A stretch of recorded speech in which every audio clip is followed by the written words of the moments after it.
안녕하십니까. 스페이스엑트 스토리 코디를 담당하고 있는 조홍준 선생입니다. 수험생 한 분 모셨어요. 이분도 이제 세무사 그쪽 계열에 공부를 하시면서 지금 모리스터디 열심히 하고 계시거든요.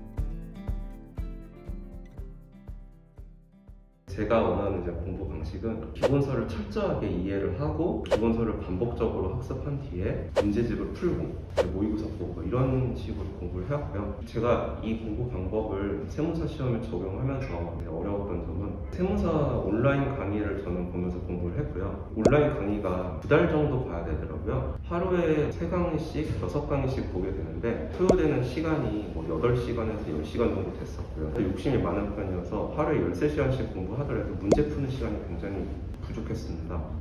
이렇게 공부하다가는 너무 강의에 치여서 시험 때까지는 준비가 어렵지 않을까라는 생각을 많이 했었고요. 세무사가 세부적으로 5과목 정도를 공부를 해야 되는데 5과목을 전부 온라인 강의로 착실하게 준비를 하려고 하면은 강의를 5달을 봐야 되고 5달 동안 강의만 봐야 되는 거예요. 12시간 공부한다 치더라도 10시간을 강의를 봐야 되기 때문에 하루에 2시간 정도의 문제 풀 시간이 없었고요. 그러다 보니까 굉장히 하루하루 정말 체력적으로 너무 무리가 오더라고요. 한 달이나 2달에 메인 과목 한 과목을 끝낸다 하더라도 다시 돌아서 문제풀이를 하려고 하면 기억이 안 나더라고요. 강의를 통한 어떤 기본서 학습법이 시간도 오래 걸리는 방법이었고 제 자신한테도 무리가 되는 학습 방법이었습니다. 세무사 공부하면서 이런저런 정보를 많이 찾아보는 중에 스페이스엑트 채널을 보게 됐고 거기서 세무사 코스가 있다는 걸 알게 되었습니다. 여성분이 했던 말 중에서 하루에 150문제에서 300문제 정도 문제를 풀었다고 하는 말이 생각이 났습니다. 제 문제풀이 방식으로는 기본 강의 한 번 듣고 문제를 풀어보니까 제가 2시간 정도, 3시간 정도 문제풀이를 한다 치면은 20문제 정도 풀었던 것 같아요. 근데 그 여성분이 했던 말이 자기는 여기 와서 1000개 150문제 풀었고 완성 단계에서 300문제 풀었다고 하니까 그럼 아닌가요? 좀 뭐라 해야 되지? 네, 맞아요. 네, 그렇게 생각을 했던 것 같아요. 강의 보는 것들 완료한 다음에 문제를 푸는데 시간도 너무 오래 걸리고 강의 내용을 다시 되살리면서 공부를 하려고 하니까 시간이 너무 오래 걸리더라고요. 그때 동안 제가 이걸 완성할 수 있을까라는 두려움이 항상 있었거든요. 공부 방법을 세부적으로 터치를 할 수 있는 방법을 많이 찾던 중에 스페이스엑트에서 몰입 스터디를 다시 생각을 하게 되더라고요. 가장 먼저 세법이고요. 세법 개론이 저 혼자 공부했을 때는 2시간 내지 3시간 정도 문제 풀이했을 때 20문제 정도 건드리기가 힘들었어요. 풀이 결과도 참담했고요. 지금 같은 경우는 100문제 내지 120문제 정도는 풀 것 같습니다. 재정학 같은 경우는 100문제 넘어가고 120문제 푸는 것 같고요. 그러면 하루에 한 2과목에서 3과목 한다 그러면 최소 200문제에서 330문제까지 가능할 수 있겠네요.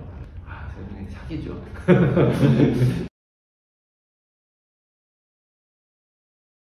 일단 시간을 절약할 수 있는 거예요. 시간 절약.